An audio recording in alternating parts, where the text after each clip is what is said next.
Welcome to Tell Me Your Story, New Paradigms for a New World. I'm Richard Dugan, your host, and I thank you so much for joining us on the program today.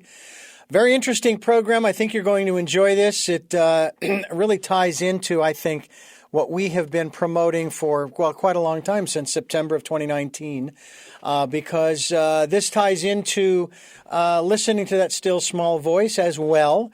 But also listening to one's body. We're going to talk about the true body intelligence. That's right. Today we're going to discuss what that really means, what that's all about with my special guest. And I'm so grateful that he has joined us. And again, this is the first time that I have ever interviewed anyone from, I can say it, Christopher Lee Maher. You are from, or you're in, I shouldn't say you're from, but you're in Transylvania. Is that correct? I'm in Transylvania, Romania. Transylvania, Romania. I'm glad I didn't say what I was thinking in terms of the other country that I was thinking of. But it's great to have you with us. We could go down that road, but we're not going to, as far as Transylvania is concerned. But it's great to have you with us. I do want to remind our listeners, we're here Sundays at 7 a.m. and 7 p.m., Monday mornings at 1 a.m., and special edition of Tell Me Your Story, Wednesdays at 9 a.m., streaming live at those times at richarddugan.com. Podcasts are on SoundCloud, iTunes, TuneIn Radio, Spotify, Stitcher, Player FM, Blueberry, iHeartRadio, Amazon Music, and many other locations. And we are also on YouTube, where you can listen to and you can watch these interviews. Hopefully you'll do so and subscribe either to the podcast and or to the video cast on YouTube. Tell Me Your Story, Richard Dugan is the channel. Okay, so let's talk a little bit here about true body intelligence. Now, I learned something many years ago. I mean, we're talking almost 40 years ago. That sort of that may or may not tie into this, okay? And you're going to keep me on the straight and narrow here, Chris, because and by the way, can I call you Chris or Christopher? Christopher. Christopher. All right, Christopher. I learned about this muscle testing. That I was taught many years ago.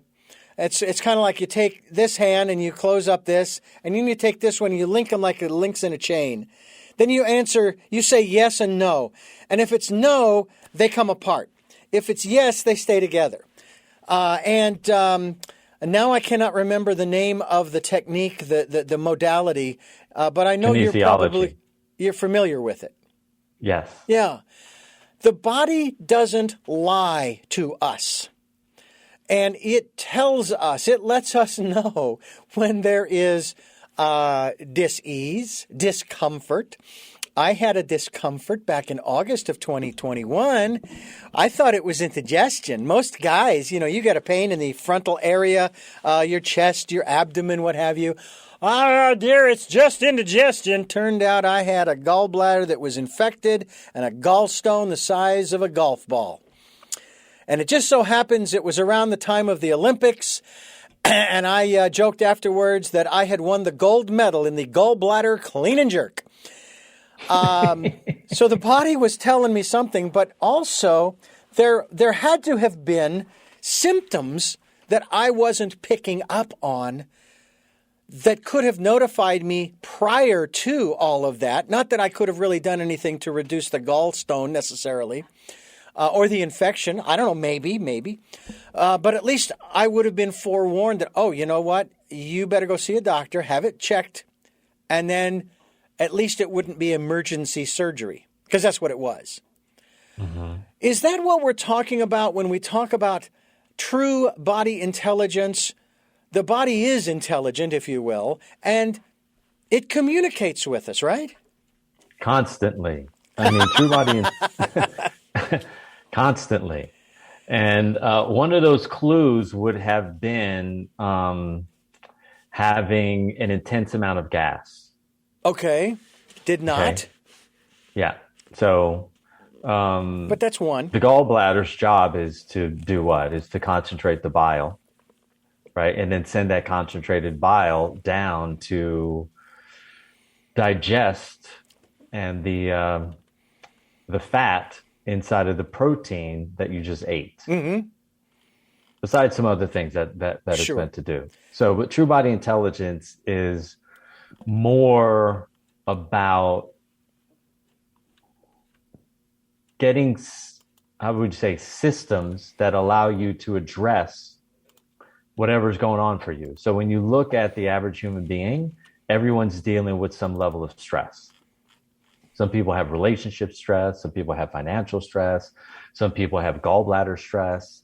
Some people have mental, emotional stress. And so those stressors, they continue to build steam in your body, meaning they get bigger every week, every month, every year. And there's always, like you pointed out, there's always a little sign. Mm-hmm. And if we continue to ignore the signs, like someone in a car driving up a hill and it says dead end, cliff.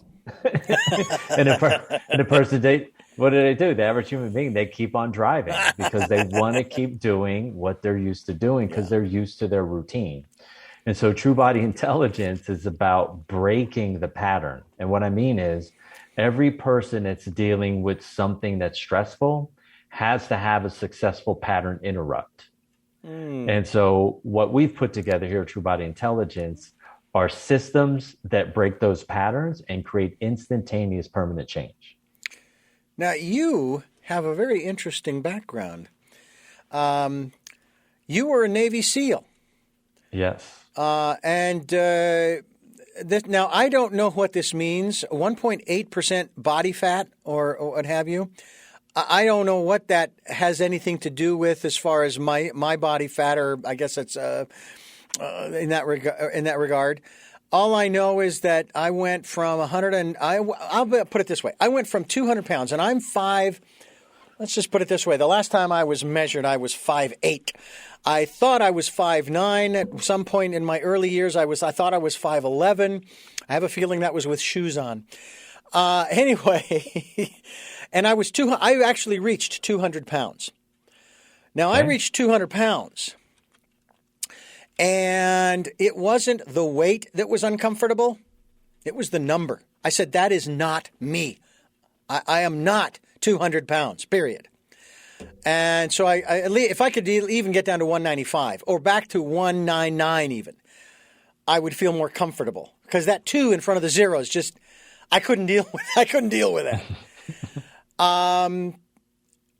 Then over a year ago, July of 2020, I was diagnosed with type 2 diabetes. All right. Now, a lot of people say, oh my God, that's terrible. Now, most of our listeners, they've heard this story ad nauseum. But I'll tell it again anyway. And my doctor says, Richard, it's going to be a long, long road. And I said, no, it's not. Now, by the way, this is after about a half hour of shock. Like, oh, geez, wow, what am I going to do? And, I said, no, it's not going to be a long road, because I know how I got here. The pandemic. Because what did everybody go to? They went to comfort foods. And what's in comfort foods? Sugars and carbs. And I said, it's not going to take long. And by the middle of September of that same year, 2020, my blood sugar was down to normal. I completely, and have not had since then. The 23rd of July, 2020 was the last day I ever had a soft drink, a soda, a Coke, a Pepsi, a 7-Up, whatever you want to call it. Haven't had. Not one. I have switched to these flavored sparkling waters that have 0 calories, 0 carbs, 0 calories, carbs, and sugar. None of that. And I like them. And I was told, oh, you can still drink beer, but it has to be light beer because, again, of the carbs. Okay. It's been normal ever since. And when I went in for that checkup when I was diagnosed, I went from 195 down to 182. And so good. Yeah. Then I went in for the gallbladder surgery in 2021 August. And apparently the bed is a scale too. So we got it calibrated. The nurse and I got it calibrated. I got out and she zeroed it. I was down to 174. Now, I don't think I'm wasting away. I've always wanted to be down into the 170s, because that's where I was when I was 38, which isn't probably realistic now that I'm 61. And you're still a young man, my friend. You're still a young man. And I'm just curious as to when we monitor these kinds of things. For example, my high blood pressure, I monitored it for like 3 years. I'd put the information in my memo. I still have the memos on my phone. And it became sort of an obsession. It became sort of obsessive to where I had to stop because I was driving myself nuts. It's like, are you kidding me? You're focused too much on this. Is that something that can be a problem when you're talking about this true body intelligence and you're focusing on a particular area that actually, by focusing on it, you actually may be doing yourself, so to speak, more harm than good? Well, the thing about a true body intelligence, there's no focus on dis-ease or disease. There's only a focus on wellness, meaning getting well and doing things that make you feel really good. So, for instance, I love that you had a pattern interrupt. You made a decision, and your pattern interrupt was simple. I'm no longer drinking soft drinks. And I'm sure you pulled back a little bit on the desserts as well. And look what happened. You interrupted that pattern that you had generated since the last time you were 38 years old. So when we look at the body and true body intelligence, we're talking about something completely different what mainstream America or anyone else really knows in the world. And what I mean by that is we're diminishing lifetime accumulated stress loads. And then the focus is on what? Doing things that make you feel good and eliminating the things that make you feel bad. Yeah. We're talking with Christopher Lee Maher, and we are talking about, he is a Navy SEAL, former Navy SEAL, right? Former Navy SEAL. And we're talking about true body intelligence here on Tell Me Your Story. We're bringing you new paradigms for a new world, whether that be globally, nationally, locally, or physically. We're trying to physical, mental, emotional, and spiritual changes in our lives to make this a better world for ourselves and everybody else around us. And we hope that you will stay with us here on the program to continue to investigate many of these areas. How did you become so interested in and then create the true body intelligence? I don't know if it's a company, organization, foundation, et cetera, et cetera. How did you come up with this? I mean, I got into this because I was in pain, and I had started to lose my hearing. I started to lose my vision, and I ended up with a lot of pain in my joints.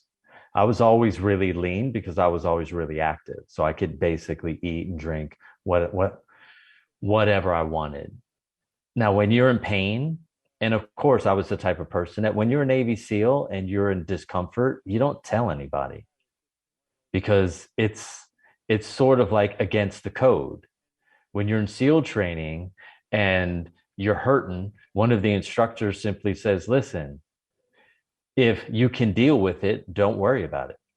Which means if you can run through your pain, if you can swim through your pain, if you can do calisthenics through your discomfort, meaning you can turn on your mind, then don't put too much attention on it. And I had basically adopted that philosophy. So I was suffering, I was in pain, I was losing my hearing, losing my vision, having terrible night's sleep. I had tons of insomnia for tons of years. And guess what happened? I had to reach out to somebody because I was hurting. And then that person led me to the next person. And that person helped me a little bit. And that person led me to the next person. So it was really a deep investigation on how to get out of chronic pain, get my vision and my hearing back to normal. It seems as though, and I've brought this up before on this program, that the over 700,000 human beings, living beings that we have lost due to the pandemic has been for primarily, as they like to use the term, underlying conditions. Yes. Heart disease, high blood pressure, diabetes, and of course the list goes on. And I'm not one for conspiracy theories. I detest them. I want the facts. I want to know exactly what is going on. But it seems to me that our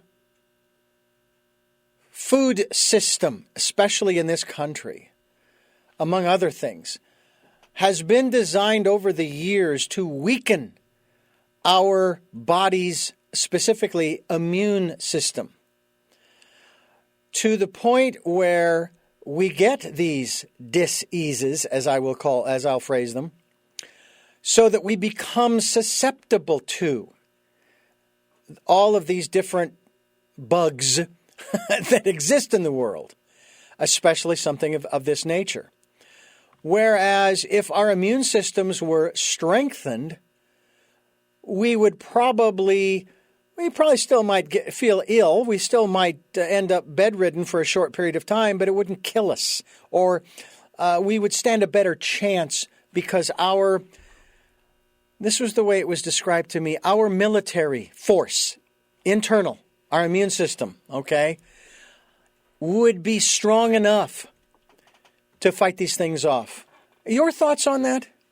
Yeah, I mean, look, you're talking about different forms of immunity. So when you talk about non-specific immunity is designed to go in and fight off whatever comes in. So if your sleep is poor and your diet is poor and the food that you're purchasing from the store is of poor quality, it's only a matter of time before you end up with some dis-ease, whether it's fungus in your toenails, whether it's vision issues, whether it's a sleep disorder. Like everyone that you know that is suffering from something, if you reverse engineer how they live their life, you can trace it back to a few things: poor sleep habits and poor quality food. And you're absolutely correct. Now, my feeling is that Americans, for some reason, and I've traveled around the world, like to be active and get a lot of things done. And so our food system that we have designed for our social and work habits has been one for convenience and profit. Mm. And so when convenience and profit are the priority when it comes to food, you're going to get poor quality food. Because if you want to get, I live in Los Angeles. So if you want to get high quality food in Los Angeles, you can't go to Whole Foods. You got to go to a farmer's market, right? Luckily, we have like 60 farmers markets in Los Angeles County. Well, guess what? You got to spend your Saturday, right? You got to go, you got to walk around, you got to shop, you got to pick things up. I mean, it's inconvenient, okay? It's easier to pull up to Whole Foods, run in really quickly, grab this tiny little grab and go box, throw a bunch of food in it, put it in your car and start eating, or sit at a bench outside. But it's a lot more time and energy, especially on your day off, which is Saturday or Sunday. Now you got to spend 2 or 3 hours devoted to go buying quality food. And then you got to spend time and energy preparing that food. So the average human being doesn't think about those kinds of things because they're so stressed out by the workload that they have that they don't have time to put aside to focus on what are the things that make me feel really good, because they become so desensitized, they don't even know they feel bad. Yeah, they get used to it. They totally get used to it. Yeah. It's like a good friend and a programmer that I used to produce back in the early 80s, mid 80s, back in Phoenix. His name, he was a doctor, but he was a chiropractor. Not a doctor, he was a chiropractor. And he used to talk about this all the time. He says that people just get used to the pain in their knees, in their joints, or wherever the pain is. And they just figure, I just have to live with it. And he was always saying, you do not have to live with it. Now, he wasn't necessarily promoting chiropractic. He was promoting nutrition. He was promoting good health, preventative. We're going to talk more about this as we continue talking with Christopher Lee Maher. And we're talking about his website, which we are going to be linked to, Christopher, so that people can find out more about not only you, but also about the work that you're doing through True Body Intelligence. And of course, the website is truebodyintelligence.com. And we encourage you to go to his website and find out more about the work that he is doing as we continue here on Tell Me Your Story. We are bringing you new paradigms for a new world here on Tell Me Your Story. I'm Richard Dugan, your host, and I thank you so much for staying with us as we continue talking with our very special guest, and I think an important guest as well, especially from the background that he has as a Navy SEAL. Now, I have to believe, Christopher, that you had to have had in training, and even as a Navy SEAL, you had to have quite a physical, mental, emotional, nutritional, if you will, regiment in order to be ready to go at any given moment. Is that correct? Yeah, I mean, in SEAL training, in the SEAL teams, because your metabolism is running so fast, it's simply grab and eat anything that's out in front of you. Oh, really? So, Yeah. so there wasn't a set, shall we say, diet, the Navy SEAL diet, of fruits and vegetables and balance and all of this kind of stuff? No, because what happens is when you're in SEAL training in the SEAL teams, you're in really cold water. Okay. Right? Like all the time. So 53, I mean, I've done a lot of work in Kodiak, Alaska, right? So off the coast there. So imagine you're in a it's freezing. So Burr. you need you need to be packing in the calories at all times. Because if you don't, you're going to get too lean. And I was too lean in SEAL training. That 1.8% body fat landed me in full-blown hypothermia where my core temperature was 87.6 degrees. Oh. Okay, so my heart went into what's called ventricular fibrillation, and I was hospitalized. So when I finally had one of the instructors pull me aside and said, listen, you need to eat a lot of food before you go to sleep. So I basically was gorging down anything that was available to me. And then I started packing on more weight and more weight, and then that set me up so that I could deal with the cold water. And for me personally, and a lot of guys in the SEAL teams, they're very lean, and you want as much body fat as possible. Okay. So when I got out of the SEAL teams is when I really got interested in nutrition, right? Because I moved into, my focus was on attempting to get to the Olympic trials.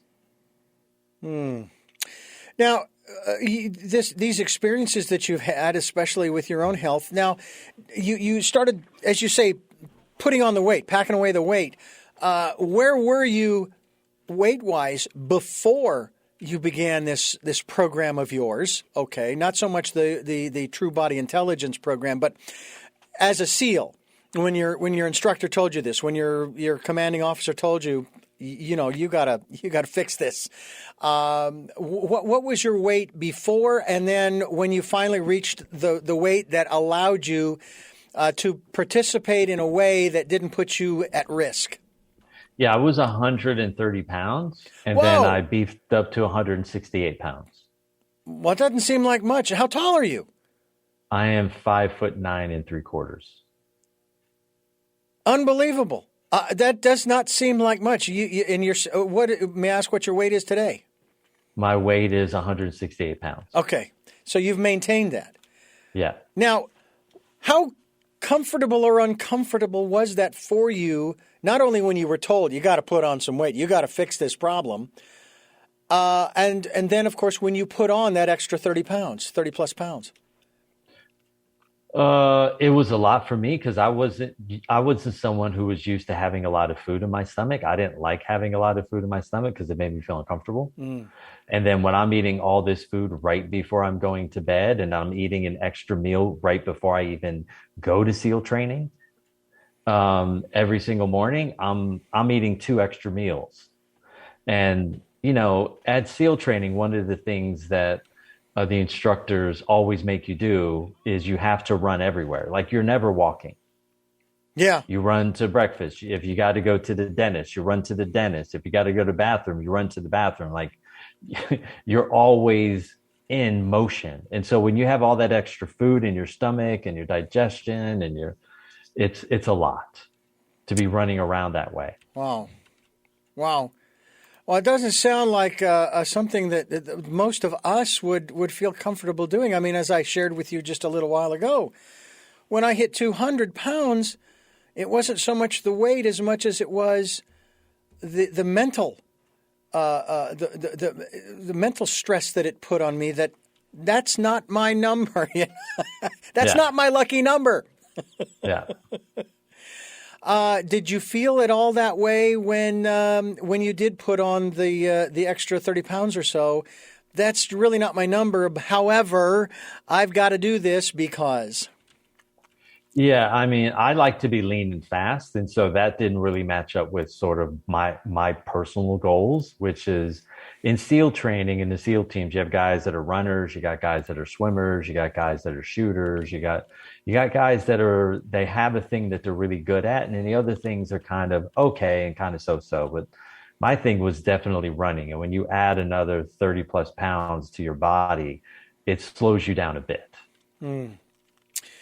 Now, you have, in terms of the work that you have done, to help people to experience their true inner power, you have 8 stepping stones, as it were, to inner freedom. Tell me how this relates to this process, because, again, as we've mentioned, this is not just a body thing. This is not just we got to get the body in shape. We're talking about the whole human being, the whole person, body, mind, and spirit, if you will. So tell us about these 8 steps and how they are incorporated into the true body intelligence. Yeah, well, the 8 steps are 8 modules, and each module is focused on a different aspect of yourself. So one of the modules is probably the most difficult, is called the daily drugs. And so the daily drugs are acceptable drugs. Acceptable drugs would be refined sugar, white or brown, food colorings, preservatives, alcohol, nicotine, caffeine, and now marijuana, and pharmaceutical drugs and recreational drugs for people on the weekends. And so these substances, what they do is they come in and they create a bunch of havoc in your nervous system because they put your nervous system in fight or flight. So that's one module. And the module is there to help you move away from your daily drugs. Let's say you pick one, like, okay, what's your favorite drug is what I say to people. And they'll say, mine is caffeine. Okay, well, slowly break away from the caffeine. And then I have a plan for them.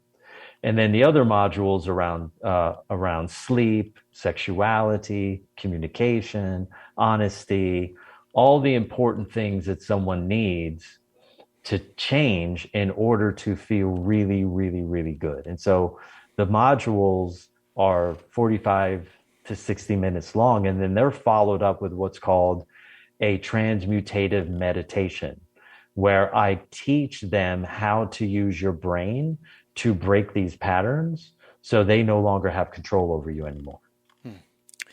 And of course, I'm sure that this is all encompassed in the book, Free for Life. It's a Navy SEAL's path to inner freedom and outer peace. And our guest is, of course, the author thereof, as well as the founder of True Body Intelligence, Christopher Lee Maher, and we are talking with him here on Tell Me Your Story, New Paradigms for a New World. I'm Richard Dugan, your host, and I'm sure glad that Christopher is with us here on the program today to talk to us about these different areas. When we here on this program talk about... By the way, did you notice how I became plural all of a sudden? When we, I shift back and forth. I have this condition, multiple personality a manifestation. It's not a disorder. Anyway, when we talk about this issue on the program, we also talk about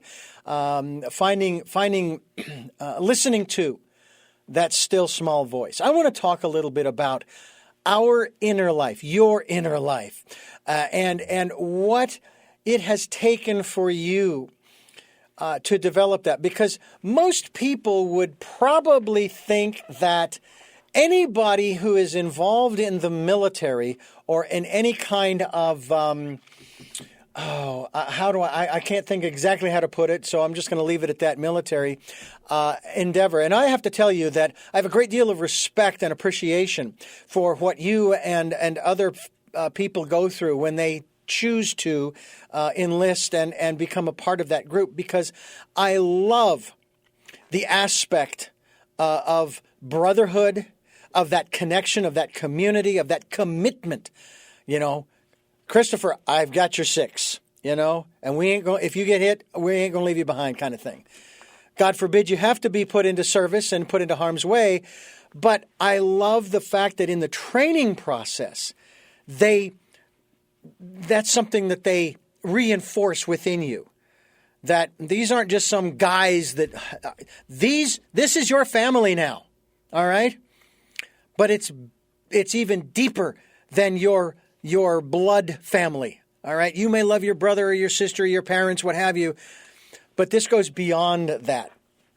And I think that's one of the aspects of it that I wish we could incorporate more into our society, into our civilization. Then we might not have quite the polarization in this country in particular that we have.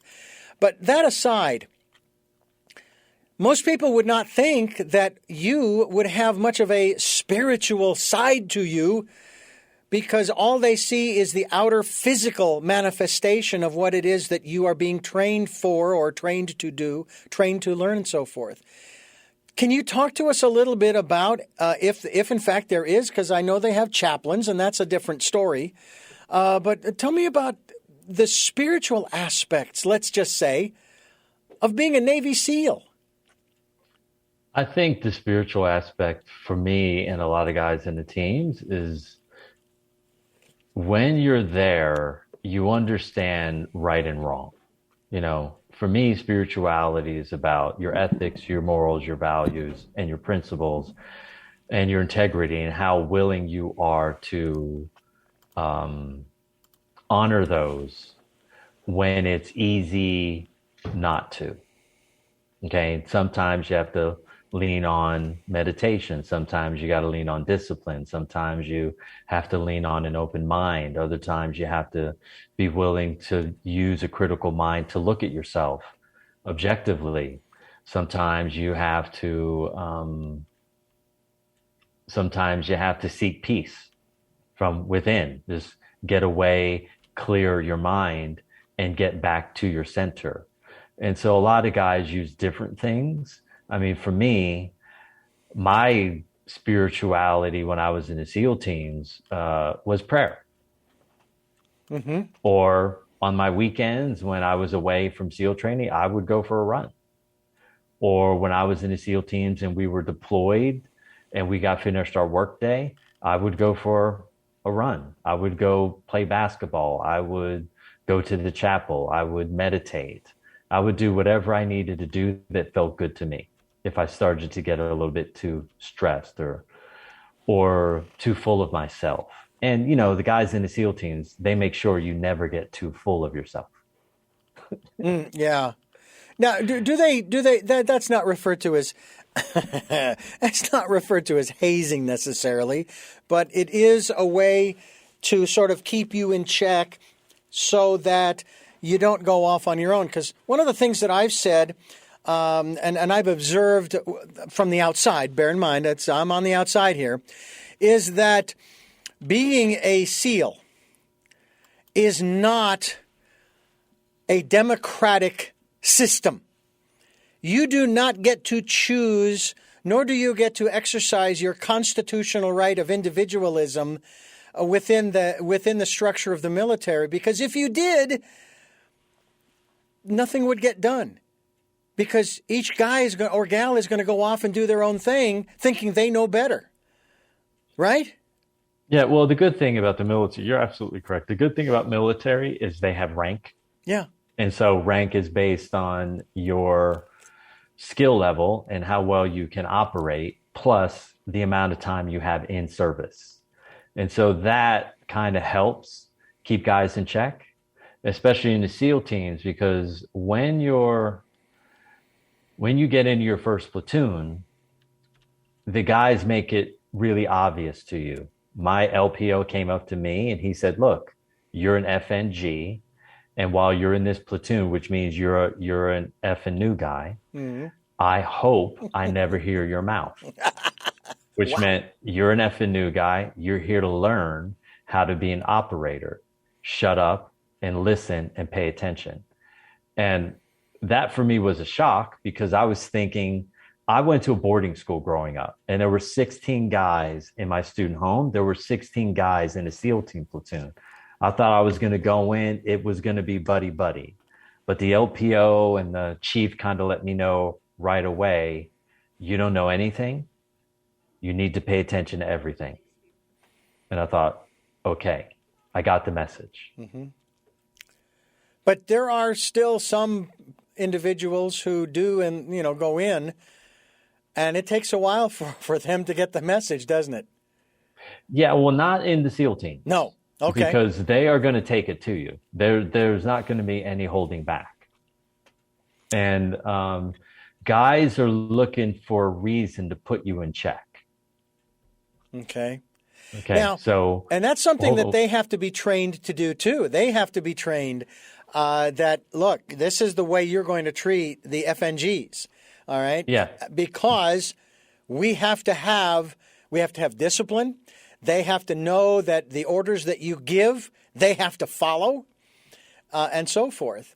And I know that there's an oath that one takes when entering, if I'm not mistaken, that has something to do with that. Is that correct? No. No? The only oath that there is the only easy day was yesterday. That's it. That's the only oath they have. And, okay. That's painted on the wall when you first go into SEAL training. And when you see that, suddenly you realize every day is going to be harder than next. So the guys that sort of were from what I call the movie generation, when the first movie came out called SEAL Teams, by day 7 or 8 or 9 or 10 within SEAL training, those guys were quitting because they had to get out of the fantasy and get in reality. And the reality is, when you go to SEAL training and SEAL teams, it's you put out 100% every day and no less. And if you give any less, someone's going to notice, and then they're going to bring it to everyone's attention. And then the spotlight is going to be turned on you, and you're going to do everything you can to get that spotlight off you, and most likely get your act together. Because in the SEAL team community, my experience was there is only acceptance for perfection. You're not here to make mistakes. If you make a mistake, somebody could lose their life.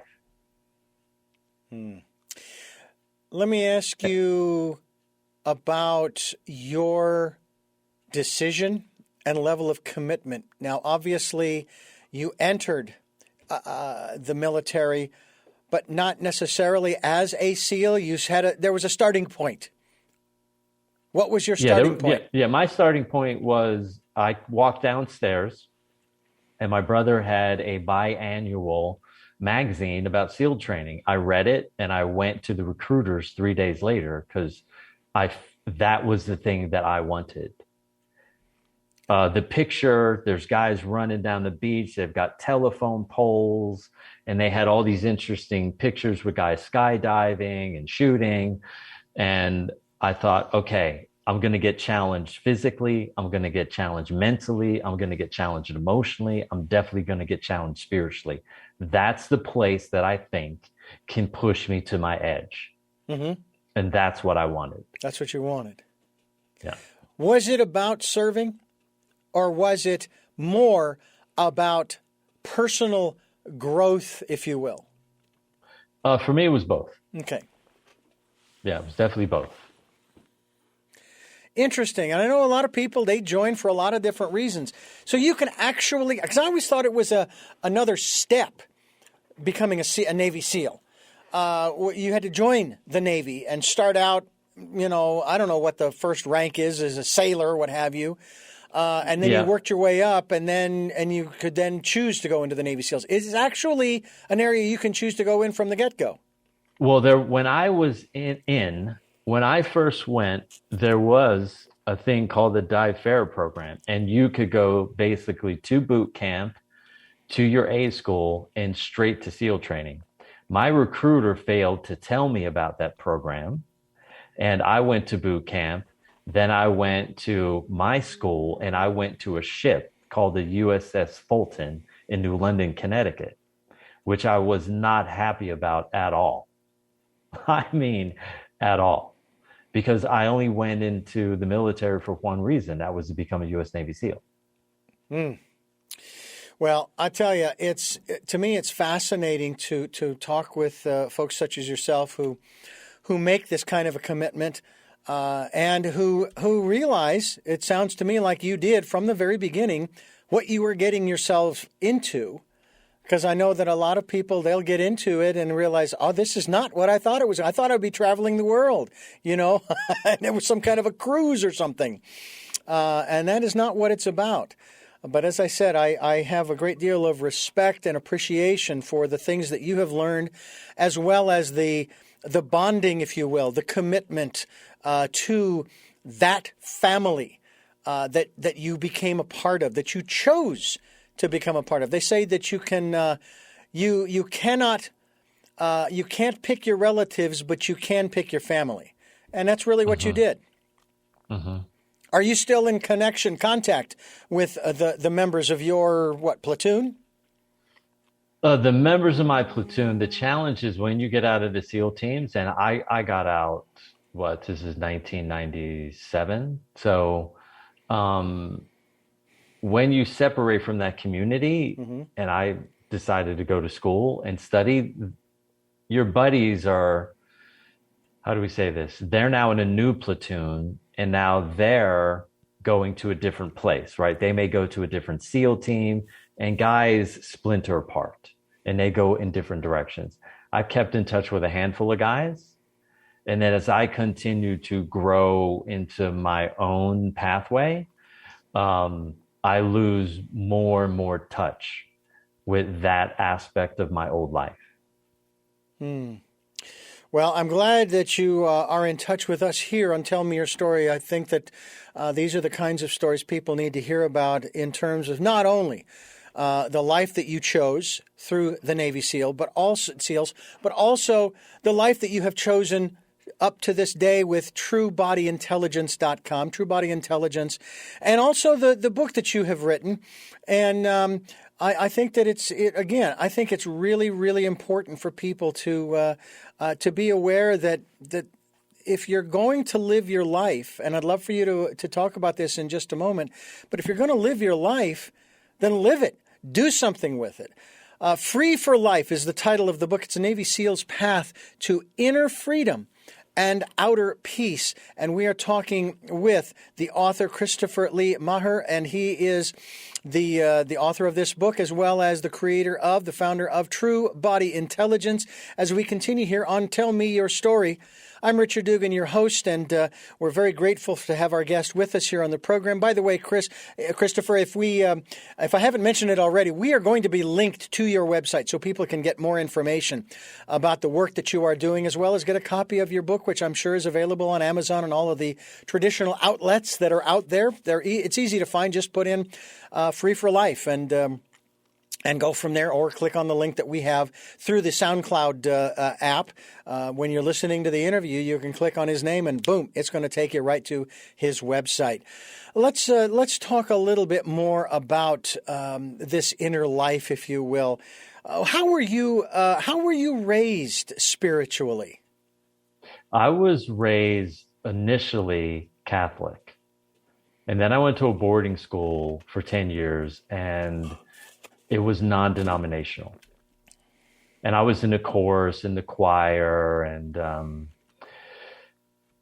and so when I went to church, I got into the singing and the feeling, and I loved the final message. And the boarding school that I went to is in Hershey, Pennsylvania. It's named Milton Hershey School.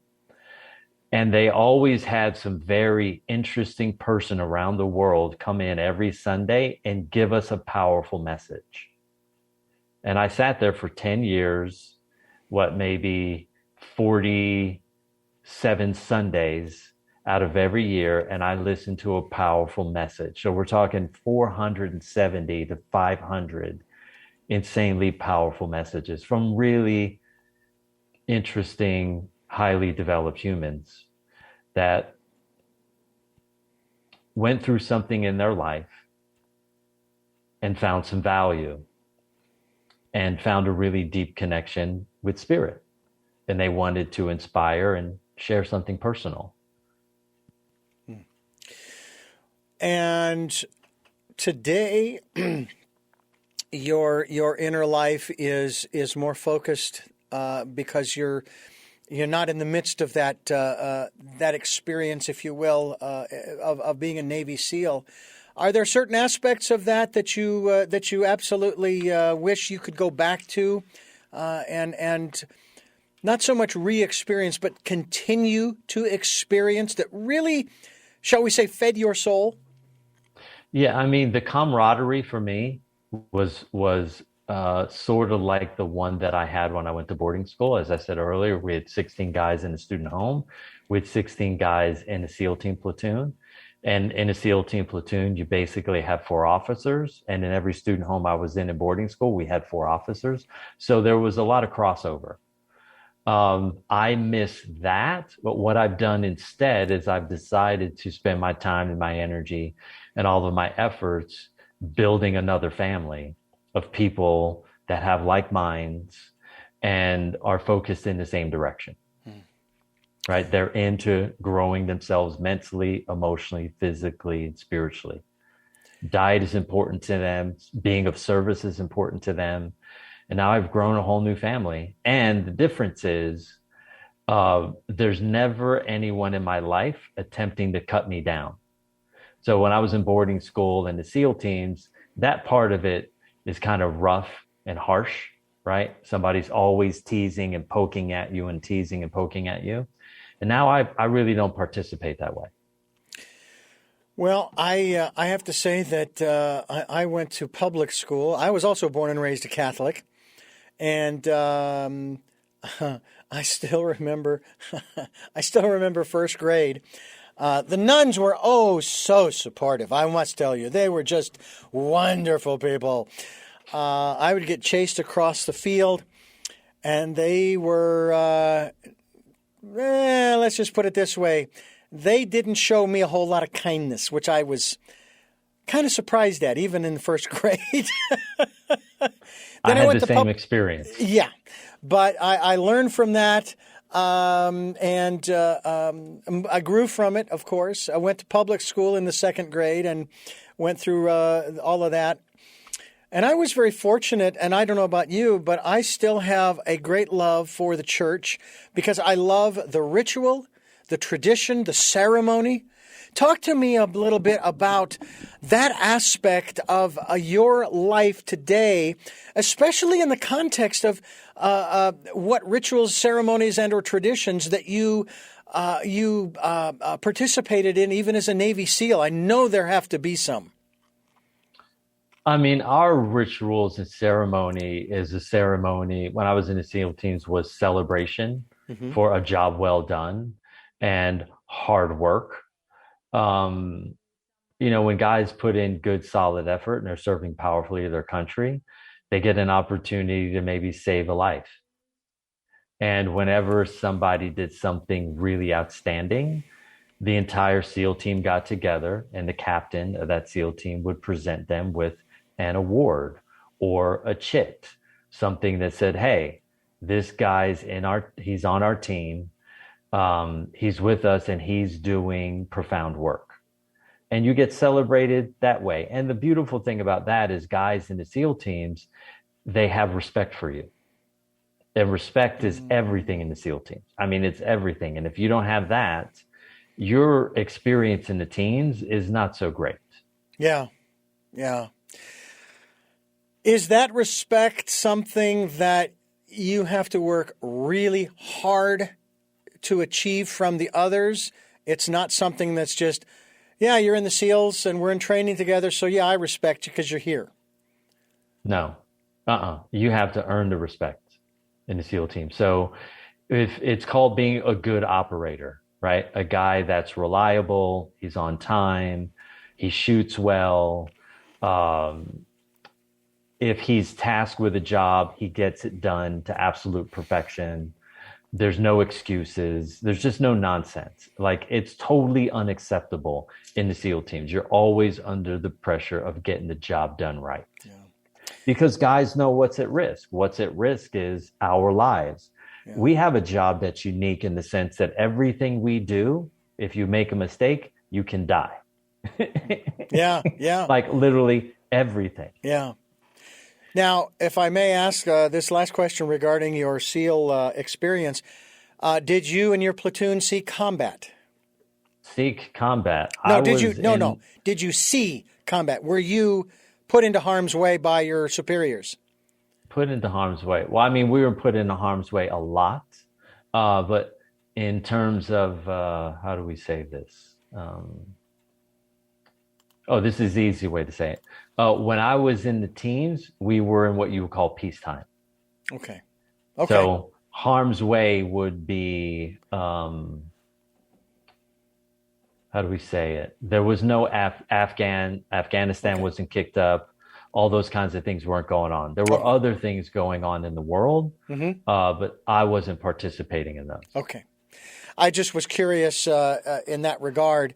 And it's one of those things I'm sure that even people in the military would really rather not have to fight, would not have to be put in harm's way, have to go and defend this, that, or the other thing. But again, that's what they're there for. That is what they are there to do. And I mean, that's what you're trained for. Right, that's exactly what you've signed up for. Mm-hmm. Yeah. No. Christopher Lee Maher and my guest. This is Tell Me Your Story. I'm Richard Dugan, your host, and I thank you so much for being with us here on the program. Christopher, I want to thank you so much for sharing your story. There's a whole lot more I'm sure that we could talk about, but as you well know, even within the context of the work that you are doing as well as being a Navy SEAL, there's only so much time. The clock it does tend to control, although I would venture there were certain instances where you folks were being tested and they weren't going to stop until they knew that they'd gotten to you. Kind of thing. So, but I thank you so much for being with us. I do have 3 final questions that I do want to ask you, but again, my great appreciation for your giving us so much time. Wonderful. Yeah. Before I ask you those 3 final questions, let me tell you folks, I thank you for listening to and watching Tell Me Your Story, New Paradigms for a New World. We're giving you choices and knowledge of those choices to help make your dreams come true. We're here Sundays at 7 a.m. and 7 p.m., Monday mornings at 1 a.m., streaming live at those times at richarddugan.com. Also, the 9 a.m. Wednesday broadcast, which is our special edition of Tell Me Your Story. Hope you'll join us for that as well. Podcasts are on SoundCloud, iTunes, TuneIn Radio, Spotify, Stitcher, Player FM, Blueberry, iHeart, Amazon Music, and many other locations as well. And we also encourage you to go to YouTube, the Tell Me Your Story Richard Dugan channel, where you can watch these interviews. I hope that you will do just that. And if you can support us financially, we would really be gratefully appreciative of that. All you have to do is go to PayPal, and you can send us whatever you can afford to send us if you can. And they'll ask you what email address to send it to, and it's richard@richarddugan.com. That is usually the email. We also have a link on our homepage that you can just click on that and it'll take you straight there. So thank you for those who have helped and for those who will help. And soon we will have a Venmo link as well. So hopefully we can do that as well. And again, we use those specifically for your security as well as ours. We want to keep everybody safe. We don't want anybody to have any problems in that regard. We also ask that you participate in the Decade of Perfect Vision, the 2020s, where we ask you to go within, spend some time in that quiet, peaceful place, listening to that still, small voice, working on and getting to know who you are, both the light as well as the shadow side. The more we know about ourselves, as hard as it might be sometimes, the better we understand others. And I think that's a wonderful thing, especially in the context of the subtitle of your book, Christopher, and that has to do with Free for Life, dealing with inner freedom and outer peace. So, folks, take the time to do that. And with all of that being said, let me ask the first of three questions that I like to ask all of my guests. You may have addressed these questions and or their answers within the context of the interview, but I like to ask them directly. And the first of those three is, who is Christopher Lee Maher? Christopher Lee Maher is a man who is devoted to